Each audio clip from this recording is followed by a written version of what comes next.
સુરેન્દ્રનગર જિલ્લામાં ગેરકાયદેસર હથિયારો ઝડપાવાનો સિલસિલો યથાવત જોવા મળ્યો છે। સુરેન્દ્રનગરના નાગડકા નજીક ગેરકાયદેસર મઝરલૂટ બંદૂક સાથે જૈનાબાદ ગામનો યુવક ઝડપાયો। સુરેન્દ્રનગરમાં દશરથ કણઝારિયા નામનો યુવક પણ ગેરકાયદેસર બંદૂક સાથે ઝડપાયો અને ઝડપાયેલા બંને ઇસમો વિરુદ્ધ કાર્યવાહી હાથ ધરવામાં આવી છે।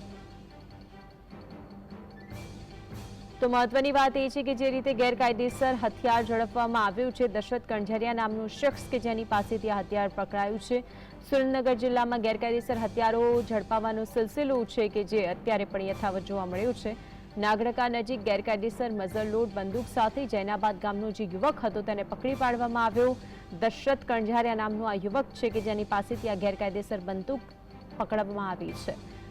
આ ઝડપાયેલા બંને ઇસમો વિરુદ્ધ હાલ તો કાર્યવાહી હાથ ધરવામાં આવી છે। સુરેન્દ્રનગરની અંદર જે વધતી જતી હત્યાની ઘટનાઓ, ક્રાઇમની ઘટનાઓ, તેને લઈને પણ અનેક સવાલો ઉઠ્યા હતા, ત્યારે હવે વધુ એક શખ્સ છે કે જેની પાસેથી આ હથિયાર પકડાયું છે। વધુ માહિતી માટે સંવાદદાતા ફઝલ જોડાય છે। ફઝલ, હજુ 10 દિવસ પહેલા તો હત્યાની ઘટનાઓ અને ક્રાઇમને લઈને ચર્ચાએ જોર પકડ્યું હતું, ફરી એક વખત એક વ્યક્તિ છે જે આરોપી છે તેને પકડવામાં આવ્યો છે જેની પાસેથી આ હથિયાર પકડાયું, વિગતો શું?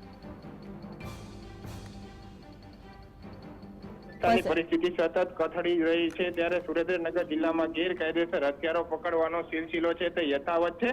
ત્યારે સુરેન્દ્રનગર એસઓજી પોલીસ દ્વારા નાગડકા નજીક ગેરકાયદેસર મઝરલોડ બંદૂક સાથે જૈનાબાદ ગામના યુવકને ઝડપી પાડવામાં આવ્યો છે। બીજી તરફ સુરેન્દ્રનગર શહેરી વિસ્તારમાંથી દશરથ કણઝારિયા નામના યુવકને પણ ગેરકાયદેસર બંદૂક સાથે ઝડપી પાડવામાં આવ્યો છે। ત્યારે સુરેન્દ્રનગર જિલ્લામાં એક તરફ ફાયરિંગની ઘટનાઓ સતત વધી રહી છે, મારામારી અને ખાસ કરીને જૂથ અથડામણના બનાવો પણ વધી રહ્યા છે, જેમાં આવા ગેરકાયદેસર હથિયારોનો ઉપયોગ થતો હોય છે। ત્યારે 24 કલાકમાં 2 સ્થળોએથી પોલીસને 2 ગેરકાયદેસર હથિયારો મળી આવ્યા છે અને 2 શખ્સોની અટકાયત કરી અને સુરેન્દ્રનગર જિલ્લાની પોલીસ દ્વારા કાયદેસરની કાર્યવાહી હાથ ધરવામાં આવી છે। જી આભાર ફઝલ માહિતી માટે।